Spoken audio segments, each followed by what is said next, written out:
Thanks. It gives me a great pleasure today to talk about the Vukile half-year results for the financial 2015.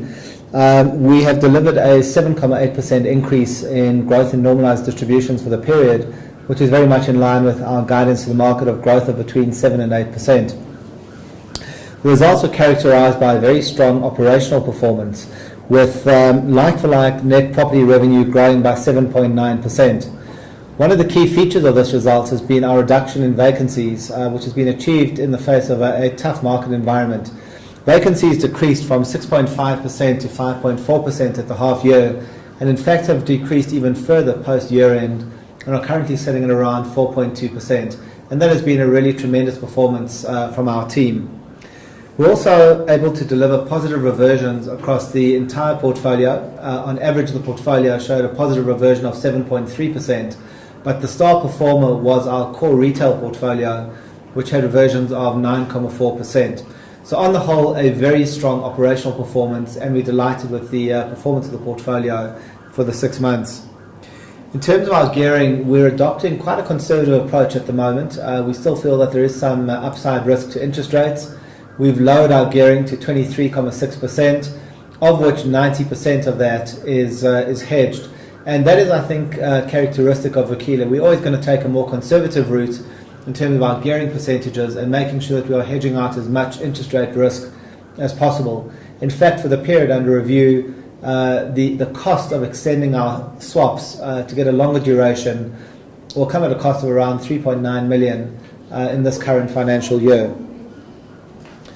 On the acquisition front, we've had a very busy period. We've generated a healthy pipeline. We have approximately 1 billion rand in the pipeline, made up predominantly of retail centres, which is what our core strategy is, to deepen our exposure into retail assets.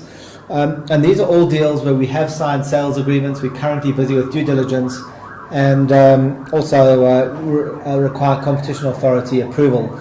But we would like to see these assets closing probably in the first quarter to first half of next year.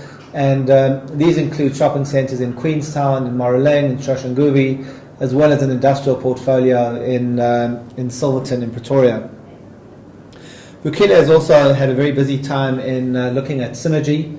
Synergy is another listed fund. We're looking to take that over. We currently own 40% of Synergy and have triggered a mandatory offer to the Synergy unit holders. And that circular should be posted around the first or second week of December. And it will then be open for shareholders to approve. So all in all, we are very happy with the results for the period. We've delivered growth in earnings in line with our guidance to the market. The company is very conservatively hedged, very conservatively managed, and we believe that we have exciting prospects going forward with our pipeline of circa 1 billion at a blended yield of 8.8%, which we hopefully will be able to fund at a cost of capital well below that. We haven't yet factored in the impact of that growth. We'll wait for those deals to happen and to finalise. But we think that there is an exciting pipeline and strong prospects going ahead. For the year, we are guiding the market to growth in distributions of between 7.5% and 8%.